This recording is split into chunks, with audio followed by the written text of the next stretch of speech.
What's up, everybody, and welcome to this video. In this video, we're going to be talking about appositives. We're going to get to know what it is, and we're going to delve into it together. As usual, my name is Rita Sekali. You're watching this video on Grammar Minute, and this presentation is not mine. I found it on Prezi, and we're going to use it, and you will have the link to it in the description box below. Cool. Let's get started. Ooh, my light turned off. All right, can everybody see it? Yeah. Awesome. Appositives. So we're going to be talking about appositives and appositives phrases. And this is, again, doesn't like us. These are an adjective or adjectival phrases that directly follow the noun and they modify it. So they give us a little bit more information about that noun, okay? So they give us more information about it so that we get to know what they are talking about. Because usually, or for example, if you're talking about a lot of students in your class, if you're talking about a student in your class, there's a lot of students in your class. So you can say, my student, Johnny, is very smart. Now we're giving Johnny is giving us an idea of who that person is. And of course, Johnny is a noun, but here we're using it to give us more information as an appositive about the noun that is before it. So these can come before, these can come after, and when you do use them, you have to use commas. So we'll talk about that in a minute. So they are detailed descriptions. And basically, an appositive is a noun or a noun phrase. So they're adjectival phrases or they're nouns. Noun or noun phrase that renames another noun right besides it. The appositive can be short or long combination of words. Okay, so it could be one word, right? Or it can be multiple words, which is an entire phrase. What are the rules that we have? The rule that we have is you must put a comma before and after the appositive phrase or word if it's in the middle of the sentence. If it's at the beginning, you just put a comma after. If it's in the middle, you have to use two commas to set them apart. So here are some examples. This is of an appositive noun. The poet, Robert Frost, is intelligent. Okay, so you see the two commas right before Robert and right after Frost. Mm-hmm. This tells us that Robert Frost is an appositive. Okay, so the reason being that it's an appositive is because the sentence works perfectly fine without it. Okay, give me a second. Sorry.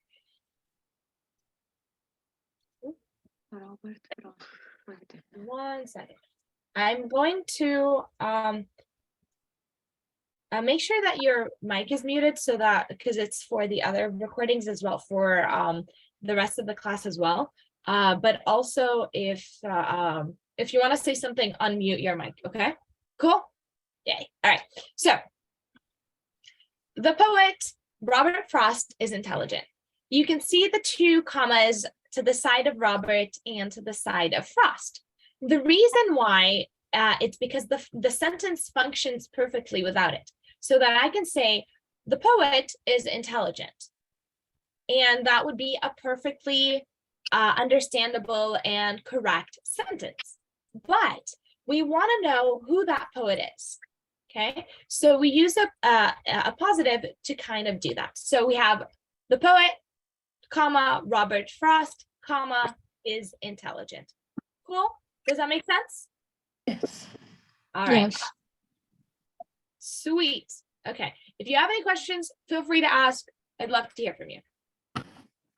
So now we have appositive phrases. So for this one, it was just a first name and a last name. Nothing more. It wasn't a phrase. Now we have phrases. So my 286 computer, a modern day dinosaur, choose floppy disks as noisily as my sister does peanuts. Brittle. Wow, that's a word I haven't seen in a really long time. Okay, my 286 computer, a modern day dinosaur, choose floppy disks as noisily as my sister does peanut brittle. You know that, do you know what a floppy disk is? Yeah. Yeah, I remember. Okay, so these were like the computers used to take what we now use maybe as like a The square one? we now use these sometimes, or like flash drives, but basically in the past when they first started out with computers, they used to have these floppy disks and you'd insert it into the computer. They were kind of like this. Anyways, so this sentence is saying that the computer is so old that it still uses, or it uses these floppy disks that are really, really loud, just like his sister and peanut brittle. Okay, so the appositive here is a modern day dinosaur. Does anyone know what that means? Modern day dinosaur? You can repeat, sorry, the question. It's very old? Yeah, it means it's very old. Yeah. It's just, so it's giving us more information about the computer, okay? So all that phrase is saying is that the computer is really old, and this is giving us more information. If you remove that sentence, you would see that the sentence is still perfectly comprehensible. Okay, so if you take that out, you could say, my 286 computer, choose floppy disks as noisily as my sister does peanut brittle.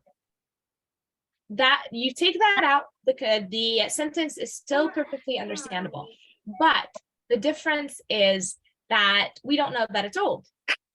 So we add that appositive phrase, which is kind of like an interruption to that sentence.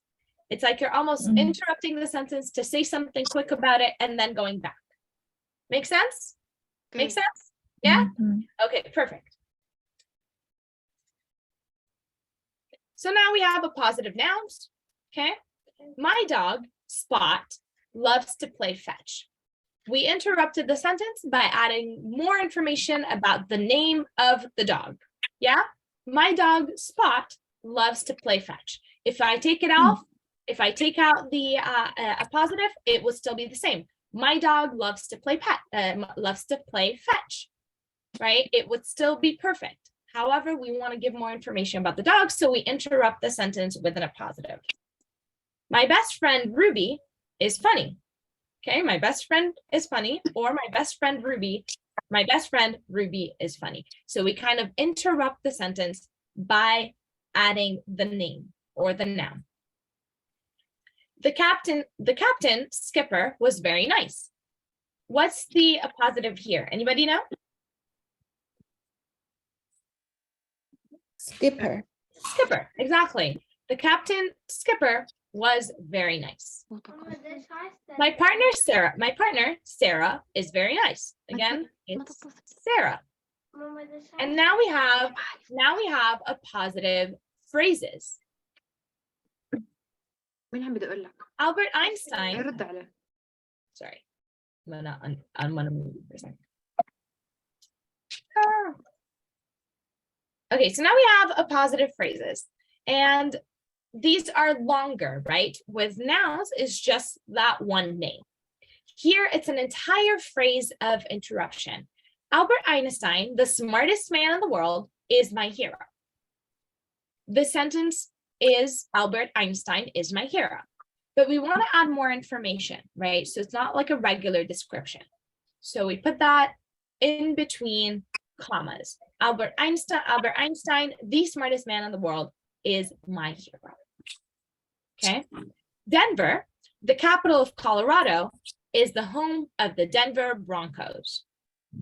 Again, Denver is the home of the Denver Broncos, but we want more information about Denver. So we say Denver, the capital of Colorado, is the home of the Denver Broncos.